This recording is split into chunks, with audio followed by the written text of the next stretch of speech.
My son invited me to dinner after 3 years of silence. As I approached his house, the housekeeper stopped me and whispered, "Do not go in there. Run." I believed her, and 9 minutes later, I began watching from a distance.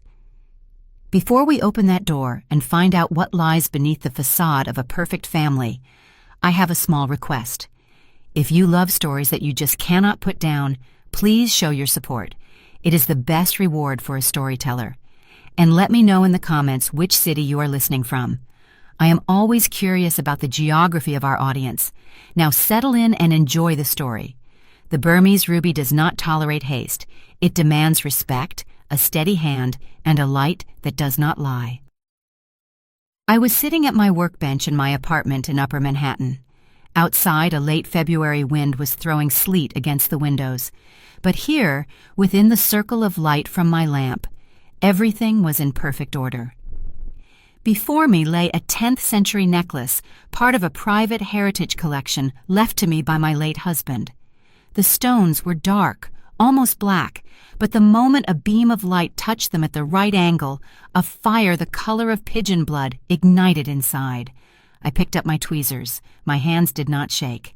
At 64 years old, my fingers were just as precise as they were at 20, back when I first started sweeping the floors in the workshop of old Silas Montgomery. The silence in the apartment was thick, almost tangible. I had lived in this silence for the last 3 years. Many would have called it loneliness and pitied a poor mother abandoned by her son. But I did not need pity. To me, that silence was a blessing. It meant the absence of lies. 3 years ago, Marcus stopped speaking to me. The reason was simple and vulgar. I refused to sell my husband's collection to cover the debts of his luxury car dealership, a dealership he opened with my money, furnished with my money, and which he methodically sank with his own vanity. I remember that last conversation. Marcus was shouting that the stones were just dead capital, that I was sitting on a chest of gold like a dog in a manger while his empire was crumbling. I calmly told him that an empire built on someone else's money was going to crumble anyway. He slammed the door so hard, the crystal rattled in the cabinet. Since then, not a call, not a postcard. And you know what? I breathed a sigh of relief. I stopped jumping every time the phone rang, expecting another request for a wire transfer. I stopped looking into his shifting eyes, trying to figure out where the truth ended and the fiction began. I just worked. I knew the value of labor. I breathed the dust of grinding wheels for 40 years so that Marcus could have the best tutors, a prestigious university, and a start in life without debt. But the more I gave, the wider the abyss of his appetite grew. The doorbell cut through the silence like a scalpel. A delivery man stood on the porch, soaked and grumpy, holding a massive bouquet of white lilies. Lilies, the flowers of funerals or guilty husbands. I signed the receipt, closed the door, and set the bouquet on the table next to the rubies. The scent was suffocatingly sweet. There was an envelope in the bouquet. Expensive, heavy paper with embossing, a business card of Marcus's new life. But when I opened it, my professional eye immediately caught a detail anyone else would have missed. The invitation was written with a cheap ballpoint pen that smeared and left ink blots. "Mom, let's forget the past. I was wrong. Come over for dinner tonight. I want to show you the house and make peace. Brianna is making duck. We will be waiting at 7. I ran my finger over the letters. The pressure was heavy and nervous. The paper cost a fortune, but they had written on it with the first thing they could grab: dissonance, a mismatch. In the jewelry business, if the setting is platinum but the stone is mounted sloppily, it is a fake. Life is the same way. He did not just want to make peace. He needed something, and he needed it fast. I looked at the clock. It was 5 in the evening. I had 2 hours. I did not rush around looking for an outfit. I chose a sharp charcoal pantsuit, elegant but practical. I was not dressing for a celebration. I was dressing for a negotiation. I went to the safe and took out a small velvet box. Inside was my primary defense, a jeweler's loupe with 10-fold magnification. I never left home without it if I expected to meet with stones, or with people who like to throw dust in your eyes. Thinking for a second, I returned to the safe. My intuition, sharpened by decades of risk assessment, spoke up softly but insistently. Marcus was inviting me after 3 years of silence right now, while the real estate market was shaky and his dealership was rumored to be in debt again. I pulled a heavy velvet pouch from the back of the safe. It contained a replica of one of the large emeralds from the collection. A lab-grown stone I had made years ago for a museum exhibit as a double. It was magnificent, but to an expert, it was worthless. I weighed the pouch in my hand. If they were expecting me to show up with a dowry, I should not disappoint them. Let them think I was ready to pay for their love. I put the pouch in my purse next to the loop. The click of the clasp sounded like the cocking of a pistol. The drive to the elite suburb in Greenwich, where Marcus had bought a house, undoubtedly with a mortgage he planned to pay off with my money, took an hour. Outside the window, the gray landscapes of the outskirts of New York flashed by. High fences, security cameras, the cold glint of glass and metal. There was no coziness here. It smelled like money that had not yet been scrubbed clean. I pulled up to the security gate. The guard, checking the list, lazily waved me through. I drove slowly down the perfectly cleared road. Marcus's house was at the very end of the street, a pompous cube of concrete and floor-to-ceiling windows. Lights were on in every room, creating an illusion of warmth and celebration. But that was not what caught my attention. 2 houses down from my son's mansion, a black sedan was parked in the shadow of some tall pines. The car was spotless despite the slush on the roads, and the windows were tinted pitch black. No license plates, no identifying marks. I knew that car. Or rather, I knew that type of car. In the New York jewelry world, there is a white side, boutiques, exhibitions, auctions, and then there is the gray side, pawn shops on the outskirts, fences for stolen goods, and private meetings in the back rooms of restaurants. I had seen that very car 6 months ago outside the office of a notorious middleman we called the Vulture. He specialized in buying jewelry from people in trouble for a quarter of the price. My heart did not skip a beat. Instead, it slowed its rhythm, moving into a state of cold concentration. The Vulture does not show up for family dinners. The Vulture flies to where things are dying. I killed the engine, but did not rush to get out. I sat in the dark cabin, gripping the steering wheel with my leather gloves, looking at the glowing windows of my son's house. The puzzle was coming together. Cheap pen on expensive paper, a sudden invitation, and a black sedan in the bushes. This was not a reconciliation. It was an ambush. I took a deep breath, adjusted my coat collar, and opened the car door. The air was freezing. I took a step toward the house, knowing that every gesture and every look now had to be measured to the millimeter. I was not going to see my son. I was going to war. I walked up the wide marble steps, feeling the graveyard chill through the soles of my boots. The door swung open before I even reached for the bell. It was Esther standing there. Not Marcus, not Brianna, but Esther, the woman who had worked in my home for 10 years until my son took her away, promising double the salary, which I was certain he had been late on for months. Her face was as pale as a sheet. Her eyes were darting around, and her hands were nervously fidgeting with her apron. "Mrs. Lowry!" she said loudly, way too loudly, reaching out to take my coat.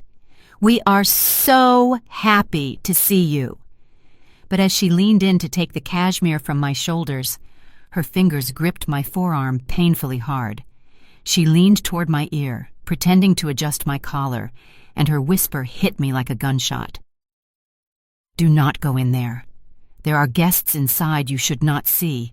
Run, Mrs. Lowry, for God's sake, leave right now." Something clicked inside me. Not fear, not panic. It was the sound of a bolt sliding into place. I did not flinch. My expression did not change. I only held Esther's gaze for a split second. There was genuine terror in her eyes. She was risking her job, maybe even her safety, to warn me. I gave a short, nearly invisible nod.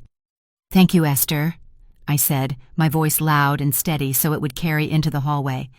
"I think I forgot the gift in the car. I will be right back." I turned on my heels with the same grace I used with clients when a deal did not suit me. Calmly, without haste, I walked down the steps, feeling someone's eyes on my back from the living room window. I did not run. Victims run. I walked to the car with the measured pace of someone who had simply forgotten a box of chocolates. Once behind the wheel, I did not peel away. I started the engine, slowly turned around, and drove 50 yards back behind a thick wall of decorative evergreens that hid me from the house but left me with a perfect view. I killed the engine and turned off the lights. The car became dark and silent. From the glove compartment, I did not pull out chocolates. I pulled out a powerful pair of marine binoculars I always kept with me. It was an old appraiser's habit. Sometimes you need to see the details of a facade or a seal on a gate without getting out. I put the eyepieces to my eyes and adjusted the focus. The living room windows were right there. The curtains were not drawn. Another sign of their arrogance. They were sure the show was going according to plan. 9 minutes. That is exactly how long I sat in the icy silence, watching the house that was supposed to be my family home, but had become a trap. At the 9th minute, the massive oak door opened. A man stepped out onto the porch. He was in his shirt sleeves despite the frost, greedily puffing on a cigarette. I recognized him instantly. Even without the binoculars, I would have known that slumped silhouette and the way he held his cigarette between his thumb and forefinger like a dart. Victor the Vulture. Cross. A man through whose hands tons of stolen gold and blood diamonds had passed. If he was here, this was not about a family dinner, it was about a transaction. And the merchandise in that transaction was supposed to be me, or rather, what I possessed. They did not just want to talk, they wanted to corner me, pressure me, maybe even scare me into giving up the codes to the bank vault where the heritage collection was kept. The Vulture does not work on credit.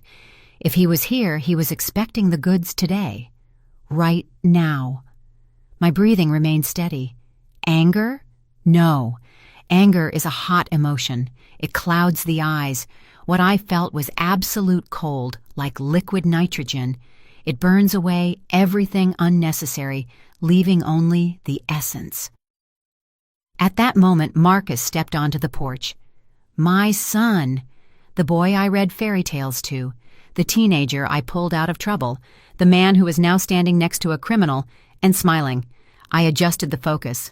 Marcus was laughing. He was saying something to the Vulture, waving his hands as if boasting about a successful hunt. And then he reached into the inner pocket of his jacket and pulled out a thick yellow envelope. He handed it to the Vulture.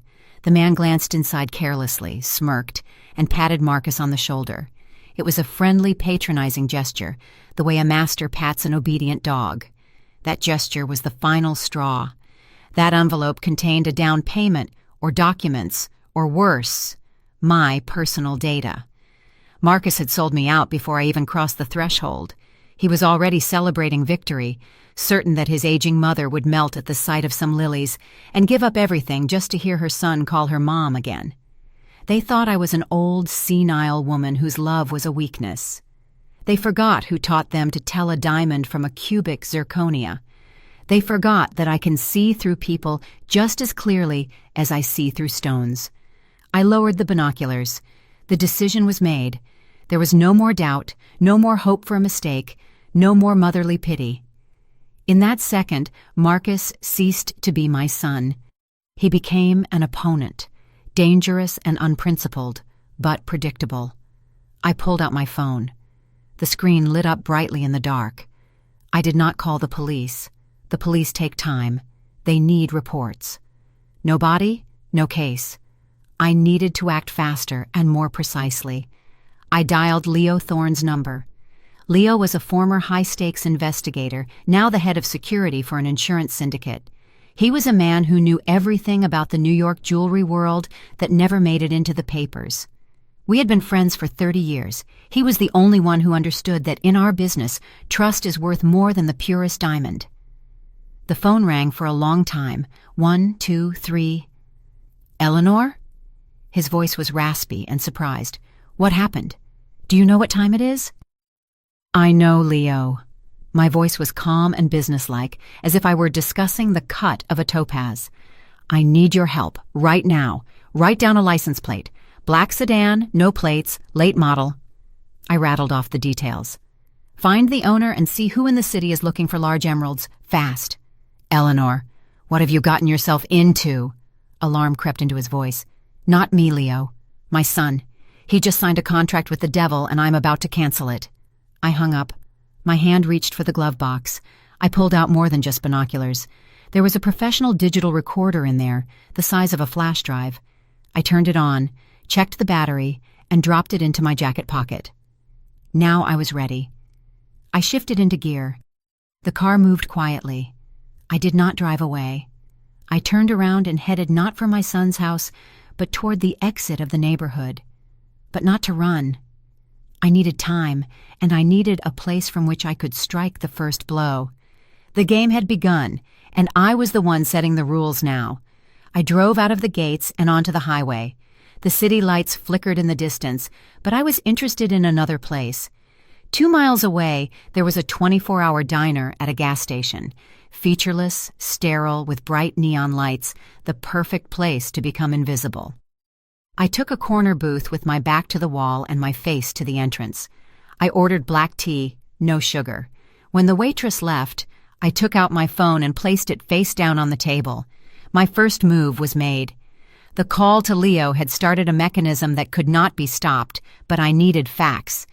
Guesses are for amateurs. Professionals work with evidence. The phone vibrated after 4 minutes. Leo was fast, as always. "Eleanor." His voice no longer sounded sleepy. It was tense. "You hit the nail on the head. That black sedan showed up on cameras at a shady pawn shop a week ago. The Vulture is in trouble. Serious trouble. He owes some heavy hitters from Chicago. They gave him until the end of the week." "And what does he need?" I asked, stirring the non-existent sugar with a spoon. "Large stones, liquid assets, emeralds, Eleanor. He is looking for emeralds over 10 carats. Clean, Colombian, or Zambian. Rumor has it he already found a seller who promised him the Solstice Emerald." I froze. The Solstice Emerald. It was not just a name. It was a unique emerald from my husband's collection. 22 carats. Perfect clarity. I had never put it up for sale. I had not even shown it to anyone in the last 5 years. Only a handful of people knew it existed. And Marcus. "He sold something he does not have," I said quietly. "Looks like it," Leo agreed. "Eleanor, if the Vulture does not get that stone tonight, he is not going to care who is at fault. He will take what he wants by force. Go home. Lock the doors. I will send some guys over." "No, Leo. Do not send anyone. Not yet. I need to know everything first." I hung up. The picture was getting clear. Marcus did not just want money. He was desperate. He had promised a gangster a stone that was sitting in my safe just to save his own skin. And this dinner was not just a trap. It was his last gamble. But there was still one question. How was he planning to get into the safe? I was the only one with the codes. The biometrics were mine. The keys were always with me. Unless... A chill ran down my spine. I dialed a second number. The security firm that guarded my shop and vault. "Dispatch, Miller speaking. How can I help you?" A cheerful voice answered. "Good evening, Terrence. This is Eleanor Lowry." "Oh, hello, Mrs. Lowry. Is something wrong? The alarm is silent. Everything is fine here." "I know, Terrence. I am just checking the logs. Tell me, who has entered the shop in the last 3 days, after hours?" "Let me check the journal." I heard the tapping of keys. "Let's see. Nothing yesterday. The day before. Oh, well. It was you, Mrs. Lowry." The world tilted for a second. "Me?" I asked, struggling to keep my voice from trembling. "At what time?" 9:40 p.m., with the notary. You called yourself, warned us you were coming to sign some documents regarding the lease. We let you in. You were inside for half an hour." I closed my eyes. 2 days ago at 9:40 p.m., I was at home, watching an old movie and drinking tea. I had not left my apartment. "Terrence," my voice turned to ice, Describe what I looked like. Well, same as usual. In your coat, a hat, dark glasses, you had a scarf wrapped around your face, said you had a toothache and could barely talk. The notary did all the talking for you. Of course, the classic move. A toothache, a scarf up to the nose, dark glasses, and a body double, or just a woman who looked enough like me. And the voice? A voice on the phone can be faked or pieced together from old recordings. Modern technology allows for a lot. It meant they did not just want to steal the stone, they had already stolen my business. They forged my signature, brought in a double, and signed over the property. "Terrence," I said very softly. "Who was the notary? There should be a record in the journal." "Yes, of course. Here it is. Julian Vance, license number." "I do not need the number," I interrupted. "Thank you, Terrence. You have been a huge help." I hung up. Julian Vance. I remembered him. A scrawny, perpetually sweating boy who went to school with Marcus. Marcus used to let him copy his math homework, and in return he protected him from bullies. Now little Julian had grown up, become a notary, and was paying back his debts by forging documents and certifying fake deals. The anger was completely gone now. In its place was a crystalline clarity. This was not just betrayal. This was an attempt at annihilation. They planned to take everything from me, my life's work, my real estate, my husband's legacy. And most likely, after this dinner, I was supposed to either disappear or end up in a nursing home with a diagnosis of senile dementia so that no one would believe my claims of theft. I took a sip of my cold tea. It was bitter. They thought I was a helpless old woman. They thought I would not find out until it was too late. They thought they were playing chess with a pigeon, but they were wrong. They had sat down to play with a grandmaster and did not even know the rules. I opened my banking app, checked my accounts. Everything was still there for now, but it was only a matter of time. If the shop was signed over, they would get to the account soon. I had to act. Not tomorrow, not in an hour. Now. I stood up, left a $20 bill on the table, and walked out into the freezing night. Marcus was waiting for his mother for dinner. Well, Mom was coming, but she was not bringing forgiveness. She was bringing the reckoning. I got into the car, but before I turned the key, I took that velvet pouch with the fake emerald out of my purse. I looked at it in the light of a street lamp. The glass sparkled beautifully, brightly, deceptively. The perfect bait for greedy rats. I started the engine again. Now my path was not toward my son's house. I had one more stop to make first. The office of Notary Julian Vance was downtown, but I knew where he lived. Marcus had let slip once that Julian had bought a condo in a new complex not far from here. I had to make sure the first link in their chain would snap. The car surged forward. I drove calmly, obeying all the rules. I did not need to hurry. The trap was set, and they were already standing in it with both feet. I just had to pull the string.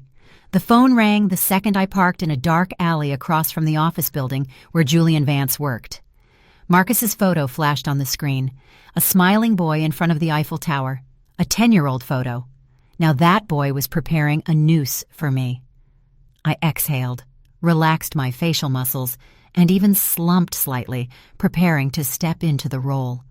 I pressed accept. "Mom?" There was so much fake worry in his voice it almost made me sick. "Where are you? We are worried sick. The duck is getting cold, the wine is open. You promised to be here by 7. I paused for just as long as an elderly person needs to gather their thoughts. "Oh, Marcus!" My voice trembled. I added a note of confusion and slight panic. "I am so sorry, honey.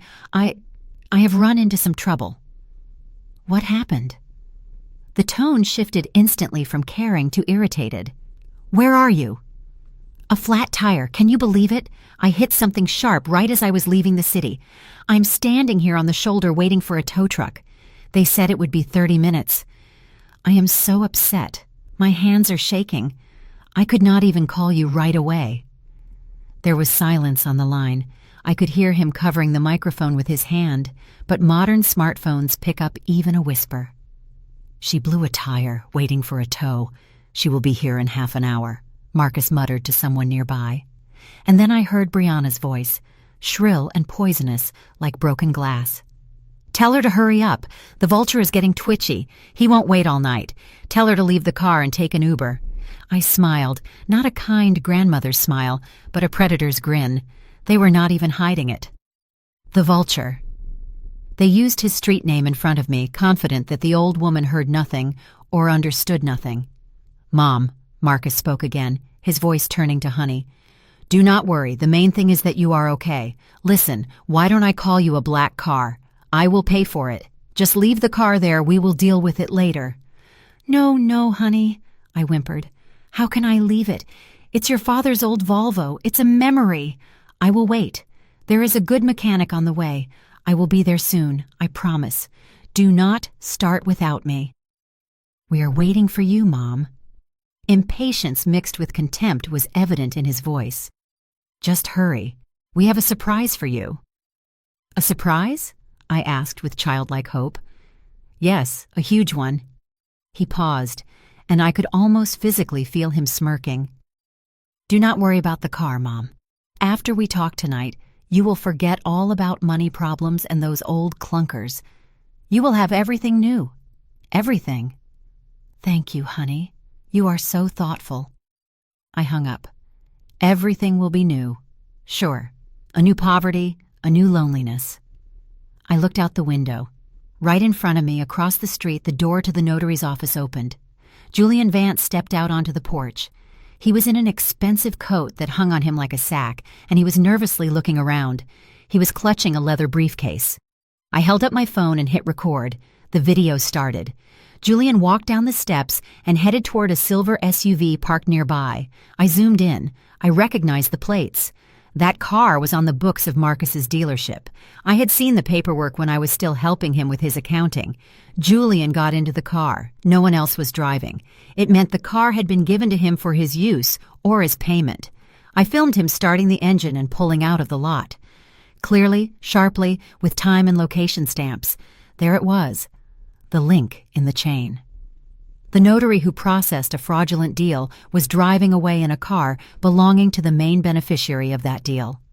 A direct connection, conflict of interest, conspiracy. For a court, that would have been enough to void any signature. But I did not want a court. Not yet. I wanted a total collapse. I sent the video file to Leo with a short note. Notary in Marcus's car, time 7:15 p.m., add it to the folder. The reply came instantly, a thumbs-up emoji. Leo was working. The folder was growing. I leaned back in the seat. It was warm in the car, but I was shivering. Not from the cold, but from the adrenaline. They thought I was standing on a shoulder, crying over a flat tire. They were laughing at me, discussing how they would divide up my life while the duck got cold. Brianna was probably already mentally trying on my earrings, and Marcus was calculating how many debts he would clear by selling my shop. Their arrogance was their greatest enemy. They were so used to seeing me as a resource, a function, an ATM with ears, that they forgot I am a living person and I am smarter than them. 30 minutes. I gave them a 30-minute head start. Let them get nervous.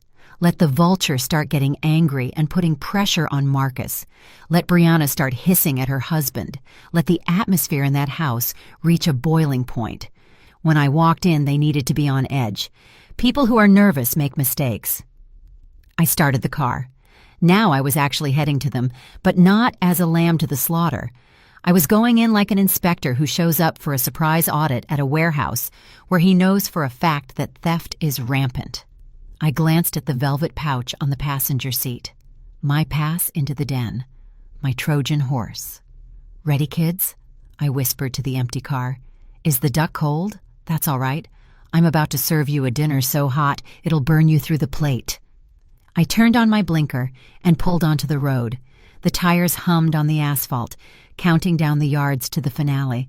They wanted a surprise. They were going to get one. I stopped again, just a couple of miles before the entrance to the neighborhood. I needed to do one last check. Intuition is good, but numbers never lie. I pulled a tablet out of my purse. Marcus always laughed at me for being stuck in the last century with my loops and scales. But he did not know one thing. I always kept up with the times when it came to security. 2 years ago, I had a remote access program installed on my shop's server, a back door that no one knew about, not even the head accountant. I entered the password. The screen flickered and opened the database. I began scanning the registry of documents uploaded to the system in the last 24 hours. If they had conducted a deal through a notary, traces would show up in the digital real estate registry I had access to as the owner. And I found it. The file had an innocent name, Security Agreement Scan. I opened it. The document loaded slowly, as if it did not want to reveal the truth to me. But when the text appeared on the screen, my breath hitched. Not from fear, but from the sheer scale of the cynicism. It was not a sales agreement, as I had assumed. It was a loan agreement, a massive, monstrous loan with predatory interest rates. The creditor was a shell company registered in the Cayman Islands, but I knew exactly who stood behind such outfits. This was mob money, gray capital laundered through real estate. But the worst part was in the collateral section. It was not just my jewelry shop on Fifth Avenue. It was my apartment, my cottage in the Hamptons, and even the garage where my husband's old Volvo was kept. Marcus had mortgaged everything, absolutely everything I owned. I scrolled to the end of the document. The deadline for the first payment was 48 hours from the moment of signing. If the money did not arrive, the ownership of all property would transfer to the creditor without a trial via a notary's executive order. That very notary, Julian Vance. The 48 hours would expire tomorrow morning. I looked at the numbers, and they formed a terrifying mosaic. This dinner was not an attempt to get money from me for his debts. This dinner was the final act. They needed the stones from the Heritage Collection not to sell them, but to use as interest to delay the confiscation of the property just long enough for them to throw me out onto the street legally. They were not just robbing me. They were planning to make me homeless. A destitute old woman who would die in a shelter while they lived in my apartment and ate through the proceeds of my business. It was a murder, a slow social murder of his own mother. My hand slid across the screen, zooming in on the last page, the page with the signatures. There, next to the flamboyant squiggle of the creditor's representative, was my signature. Eleanor A. Lowry. I stared at it, and a cold sweat broke out over me. It was not just a forgery, it was a perfect copy, too perfect. It had all my characteristic quirks, the loop on the E, the sharp stroke at the end, even the slant of the letters. No handwriting expert would have distinguished it from the original at first glance. But I knew I had not signed it. Where did they get the sample? I combed through my memory for documents Marcus might have seen. Powers of attorney? No, I had revoked those 3 years ago. Checks? I always sign those with a short scrawl. And then it hit me. I opened the gallery on my phone where I kept photos of things important to me. I scrolled down to the archive folder from 5 years ago. Marcus's 30th birthday. I had given him a rare watch and a card. A large, beautiful handmade card where I had written my congratulations and signed my full name, solemnly and with love. I found the photo of that card. I zoomed in on the signature. It was identical. They had not just copied it. They had scanned my birthday wish, cut out the signature filled with motherly love and wishes for happiness, and pasted it into a document that destroyed my life. What I had written with love, they had turned into a weapon against me. Something inside me died permanently. The part of my soul that, somewhere very deep down, still hoped this was a mistake, that Marcus was just confused, that he was being forced. That part burned to ash. All that remained was a scorched wasteland, and in that wasteland stood the monolith of my resolve. I was no longer a mother. I was a jeweler seeing a flaw in a stone. And if a flaw cannot be fixed by grinding, the stone must be split to save what still has value. Marcus and Brianna were the flaw, a deep crack that threatened to destroy everything. I closed the tablet. My hands were steady. My heart beat evenly and powerfully, like a hammer on an anvil. "Well then," I said aloud, my voice sounding hollow and hard in the car. "You wanted to take everything? You will get everything you deserve, down to the last cent." I forwarded the file with the agreement to Leo. Message: they mortgaged everything. Deadline tomorrow. Proceed with Plan Hurricane. Leo replied in a second. Copy that. The team is moving out, waiting for your signal. I tucked the tablet into my bag and checked my hair in the rearview mirror. A woman with eyes the color of steel looked back at me. There were no tears in those eyes, no fear, only cold calculation. I shifted into gear. Marcus's house was 5 minutes away. I was not going to dinner. I was going to an execution. And I would be the executioner today. The gates opened before me silently, as if inviting me into a beast's maw. I drove into the yard and parked right at the front entrance next to Marcus's SUV. The Vulture's black sedan was nowhere to be seen. He had likely been tucked away in the garage or the backyard, away from prying eyes. I got out of the car, putting on the mask. A soft smile, slightly misty eyes, relaxed shoulders. I was the embodiment of forgiveness. A mother returning to her prodigal son. The door swung open. Marcus and Brianna were standing on the threshold. "Mom!" Marcus rushed to me, arms wide. He hugged me tightly, too tightly. I could smell his cologne, expensive, sharp, trying to mask the scent of fear that radiated from him in waves. "Finally! We were so worried." "I'm sorry, honey," I muttered, letting him hug me. "Old age is no picnic. I got so turned around with that tire." Brianna followed behind. She was in a form-fitting dress, a smile on her face that did not reach her eyes. "Mrs. Lowry, we are so glad," she sang, kissing the air next to my cheek. "Come in quickly. You must be freezing. Everything is ready." They led me into the dining room. The table was set with deliberate luxury, crystal, silver, candles. In the center sat the duck they had made such a fuss over, but I noticed there were only 3 place settings. The Vulture was not expected at the table. He was somewhere nearby in the shadows waiting for his cut. The entire dinner was a performance for an audience of 1. Marcus kept pouring me wine, which I only sipped. Brianna asked about my health, the weather, old acquaintances. They were sickeningly polite, nauseatingly attentive. "Mom," Marcus suddenly said, setting down his fork. His voice became low and intimate. He covered my hand with his palm. "I want to say, I've been a fool these last 3 years. I regret it so much. Brianna and I realize that family is everything. Money comes and goes, but we only have one mother." Brianna dabbed her dry eyes with a napkin. "Yes, Mrs. Lowry, we want to start with a clean slate." I looked at them and felt a wave of disgust rising inside me.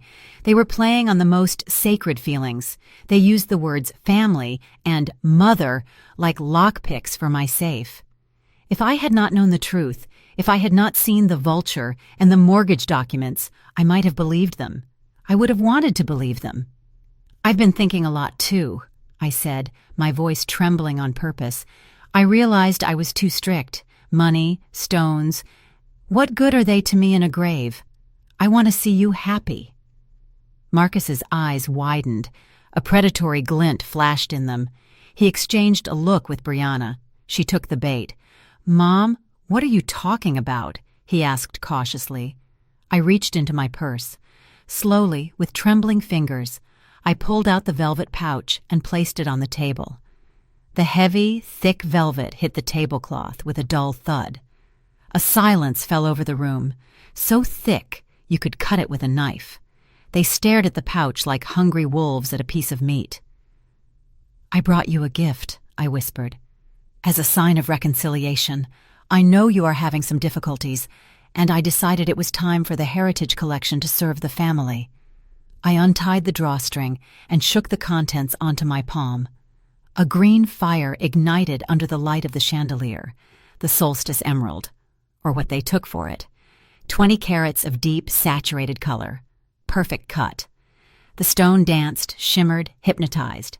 It was my best work in the field of imitation, a synthetic emerald grown in a lab and cut to deceive the eye of even a sophisticated enthusiast, but not a professional, and certainly not a gemologist's tools. "My God," Brianna exhaled. Her hand involuntarily reached for the stone. Marcus froze. He looked at the emerald, and I could see the numbers spinning in his head. Millions, debts, freedom. "Mom," he swallowed hard. This is the solstice. You're giving it to us? Take it." I placed the stone in Brianna's palm. She gripped it so hard her knuckles turned white. "Sell it. Buy a bigger house. Pay off your loans. Live in peace. I only want one thing, for you to be happy." I watched them. This was the moment of truth. If there had been a single shred of conscience left in them, they would have refused. They would have said, "Mom, don't. This is Dad's memory. We'll handle it ourselves." But they looked at each other, and in that look was triumph. A filthy, sticky triumph of winners who had just played a sucker. "Thank you, Mrs. Lowry." Brianna was almost crying with happiness. "You have no idea. Thank you." "Thanks, Mom." Marcus stood up and kissed the top of my head. "You're the best." And then, before even sitting back down, he looked at his watch. "Oh," he said with fake concern. "I completely forgot. We're running low on wine. I have a vintage bottle in my office, just for this occasion. I'll go grab it." He reached out his hand to Brianna. She didn't hesitate for a second. She dropped the stone into his palm. "I'll be right back." He threw over his shoulder and nearly ran out of the room. I watched him go. He was not going to a wine cellar. He was going to his office, where the vulture was waiting for him, where he was going to exchange a mother's love for the cancellation of a debt to gangsters. Brianna stayed with me. She was glowing, chirping away about how we were going to live now, how we'd go to resorts, how she'd take care of me. She was already mentally spending the money from a piece of colored glass. I listened to her and nodded, smiling that same soft smile. But under the table, my hand was pressing the phone. The trap had snapped shut. Marcus was taking a fake to a professional. The vulture is not Brianna. He has a tester, a loop, experience. It would take him exactly 1 minute to realize they were trying to hand him a dummy, and that was when the real show would begin. "Brianna, dear," I sweetly interrupted her chatter. "Could you pour me some water, please? My throat is so dry from the excitement." "Of course, Mrs. Lowry." She jumped up and ran to the kitchen. As soon as she was out, I pulled out my phone, hit record, and placed it at the edge of the table, covered by a napkin. Then I stood up and tiptoed to the door leading to the hallway. From the office at the end of the hall, voices were already drifting. First quiet, then louder. I heard Marcus's voice, excited, boastful, and the vulture's voice, low, rumbling. And then came the sound I was waiting for, the sound of a fist slamming onto a table. The show was starting. I returned to my seat at the table exactly a second before Brianna walked back into the dining room with a pitcher of water. My heart beat as steadily as a metronome. 60 beats per minute. The rhythm of a professional who knows. The stone is set. The mounting is polished. All that's left is to strike the hallmark. Brianna poured me water. Her face shone with self-satisfaction. She already saw herself as the mistress of her own world. She thought she had won. Well, it was time to let her dig her own grave. "Brianna," I said, taking a small sip, "you know, I've been thinking about the shop. Maybe it really is time for me to retire." She froze, glass in hand. Her gaze darted to me, sharp, calculating. "Of course, Mrs. Lowry." Her voice became smooth. "It's long past time for you to rest. Why deal with the dust? Those picky clients? Marcus and I will take care of the business. We'll modernize it." "Modernize it?" I echoed. "Like that mortgage Marcus set up yesterday? At 20% interest a month?" The smile slid off her face like cheap gold plating. The glass in her hand trembled, wine splashing onto the white tablecloth, spreading in a blood-red stain. "What are you talking about?" she whispered. "About the loan agreement, dear. The one where you mortgaged my shop, my apartment, and even my cottage. And about the forged signature you so cleverly copied from my birthday card." She turned pale. Her eyes darted around the room, looking for support, but Marcus was not there. She was alone. It was for your own good, she suddenly blurted out, the mask of politeness finally falling. Now sitting before me was not a caring daughter-in-law, but a cornered predator. You're sitting on millions and doing nothing with it, and we need money to grow. Marcus is a genius. He's just had bad luck. We were going to pay it all back as soon as things took off. Pay it back? I smirked. By mortgaging my life to gangsters? You never planned to pay back anything. You were planning to sell me off in pieces. What does it matter anyway? She shrieked. It's all going to go to Marcus eventually. You're old. You don't need anything anymore. We just accelerated the inevitable. I looked at the phone lying under the napkin. The recording indicator was blinking red. Confession obtained. Complicity confirmed. She knew about the forgery. She knew about the mortgage. She justified it. Thank you, Brianna, I said calmly. You explained everything very clearly. I glanced at my watch. It was 9:05. Leo should already be in position. I sent him a text with the code word, stone. The moment Marcus left the room, it meant the transfer of goods had occurred. Now the tactical team was just waiting for one thing, confirmation of fraud or a threat to life. And that confirmation was currently being provided by Marcus himself behind the closed doors of his office. I closed my eyes and imagined what was happening in there. Marcus walks in, beaming. He places the velvet pouch on the desk in front of the vulture. The man takes his time, opens it, pulls out the stone. In the light of the desk lamp, the emerald glows with green fire. The vulture is pleased. He already sees himself settling his debt with the Chicago people. But he is a professional. He pulls out a loupe. He pulls out a portable refractometer or a thermal conductivity tester. He touches the probe to the stone, and the device stays silent. Or it shows glass. Marcus is probably smiling at that moment, pouring wine, talking about how generous his mother is. He isn't looking at the device. He doesn't know. The vulture looks up, and in those eyes, there is no longer a business interest. There is a death sentence. He decides Marcus is trying to play him, that this suit-wearing brat is trying to hand him a piece of glass instead of a fortune, while the real stones are hidden somewhere else. To men like the vulture, that isn't just a lie. It's an insult. It's a spit in the face of a man who has killers standing behind him. The silence of the house was shattered by a crash. The sound was dull and heavy, like something massive. A chair or a body had fallen. It was followed by the sound of breaking glass and a scream. It was Marcus screaming, not from joy, but from terror. "What did you try to hand me, you brat?" The vulture's roar was audible even through the oak doors and the long hallway. "Do you think I'm an idiot?" Brianna jumped up from her chair. Her face turned white as chalk. "What? What is that?" she stammered. I slowly stood up, picked up my phone, stopped the recording, and sent the file to Leo. Then I hit the call button. "Leo," I said into the phone, looking directly into Brianna's terror-widened eyes. "It's time. There is an armed criminal in the house. Life is in danger. Move in." I put the phone in my pocket. "What have you done?" Brianna whispered, backing away toward the wall. You knew?" "I am a jeweler, Brianna," I replied, squaring my shoulders. "I can tell a fake from the original, both in stones and in people. You both turned out to be cheap imitations." The wail of sirens drifted in from the street. Bright flashes of blue and red lights cut through the darkness outside the window, reflecting in the crystal on the table. The gates were being smashed in by an armored truck. The thud of heavy boots on the driveway sounded like music. I walked toward the office, calmly, without rushing. I was not going to save my son. I was going to witness his downfall. This was my finale, my reckoning, and it was cut perfectly. I pushed open the heavy office door. It gave way easily, revealing a scene worthy of a cheap crime drama, the kind my son had so diligently tried to turn our lives into.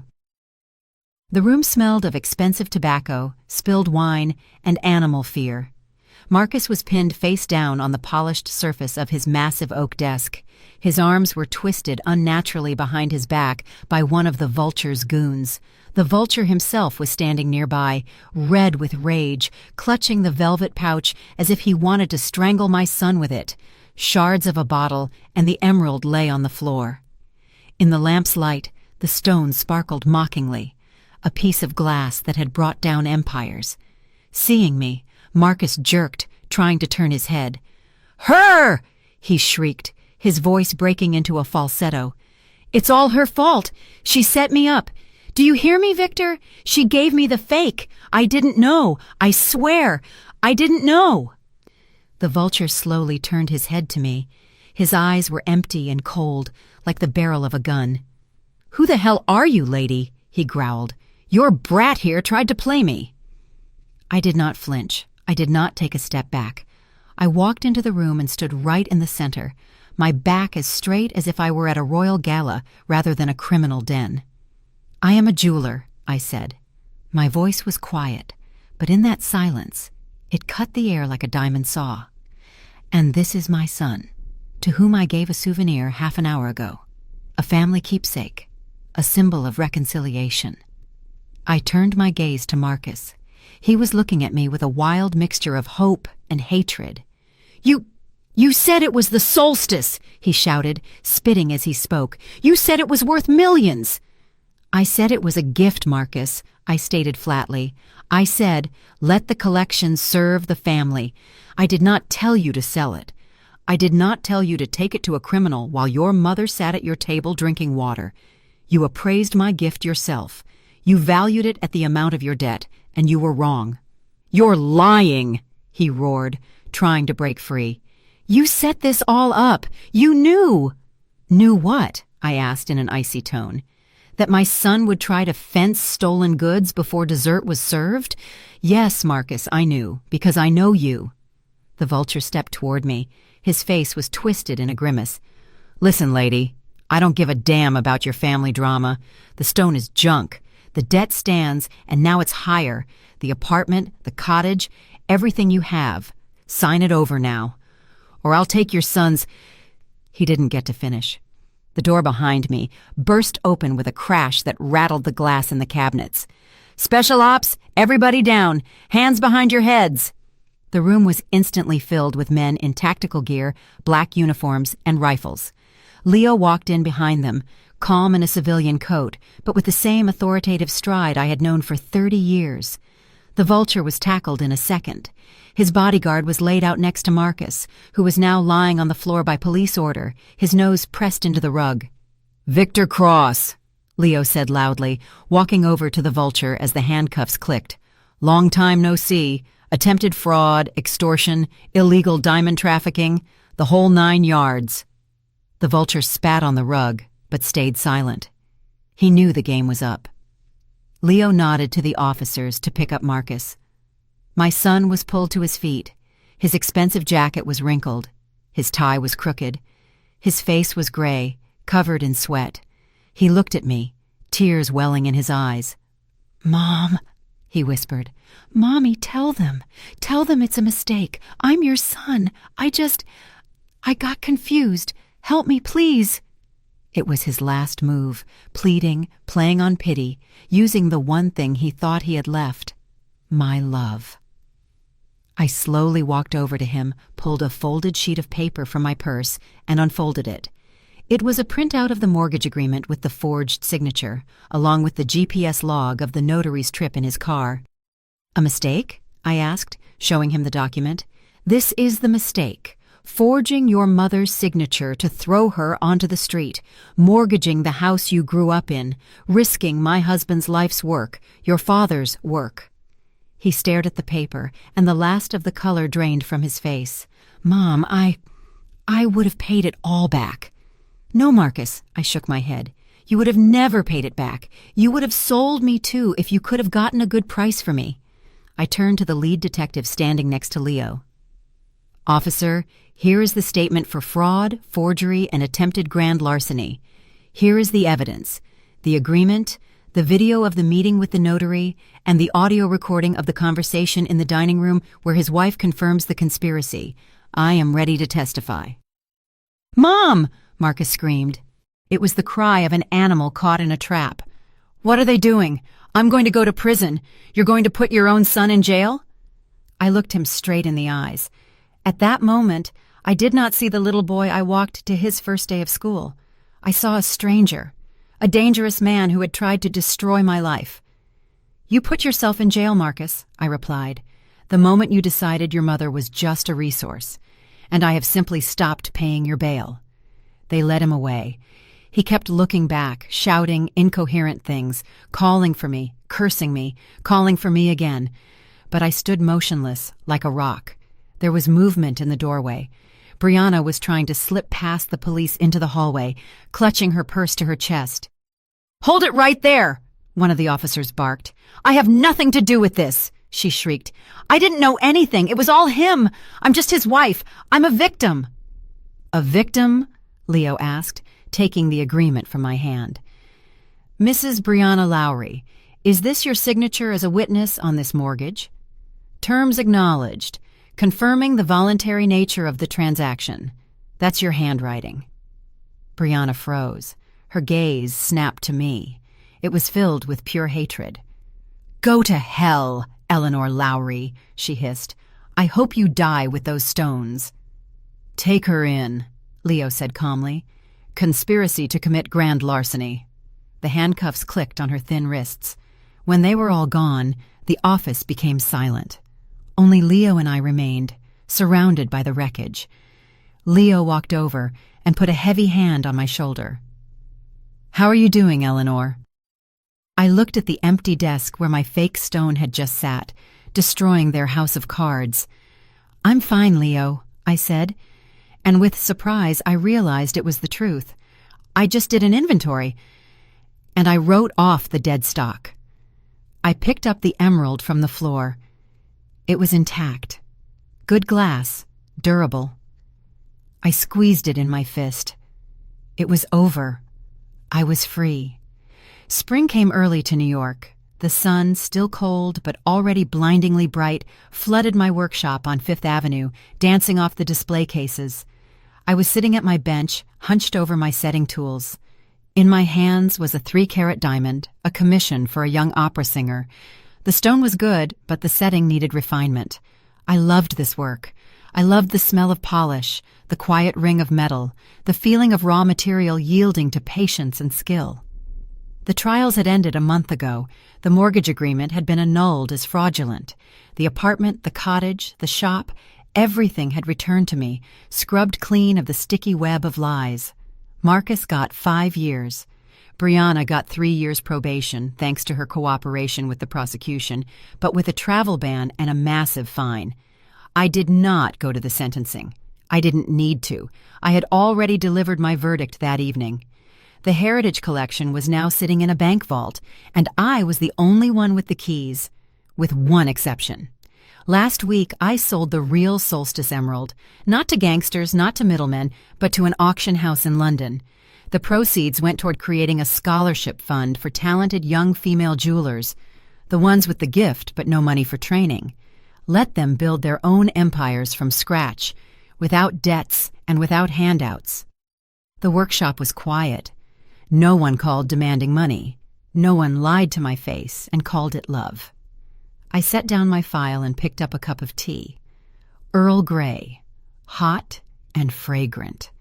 I took a sip, savoring the taste and the peace. My gaze fell on a black and white photo in a frame on the shelf. I'm 25 there. I'm standing at the entrance to my first tiny workshop in a stained apron, but my eyes are burning with fire. I smiled at that girl. We made it. We got our lives back. I picked up my loupe again, held it to my eye, and looked at the diamond. The stone was clean, not a single inclusion, not a single crack. Perfect transparency. The world was finally in focus, and it was beautiful. Well, friends, that is the story. To be honest, as I was reading this ending, I got goosebumps myself. Eleanor Lowry, a woman of steel, right? But let's discuss. Do you think she did the right thing? After all, Marcus is her son, her own flesh and blood. Many would say, a mother should forgive everything, but where is the line where forgiveness becomes enabling a crime? If she had forgiven him, if she had given everything away, how would it have ended? She likely would have been on the street, and Marcus would have lost the money anyway, because greed only grows with the eating. Let me know in the comments. Could you have been that tough with your own child if you discovered such a betrayal? And one more thing. Do you want to know what happened next with Eleanor? Maybe she will meet someone worthy or take on an apprentice who becomes like a daughter to her. If you are interested in a sequel or have questions about the plot, be sure to write them down. I read every one of your comments. Thank you for staying with us until the end. If this story touched you, don't forget to leave a like. It really helps the channel. Subscribe so you don't miss new stories. We have many more life dramas and unexpected twists in store for you. We wish you all the best.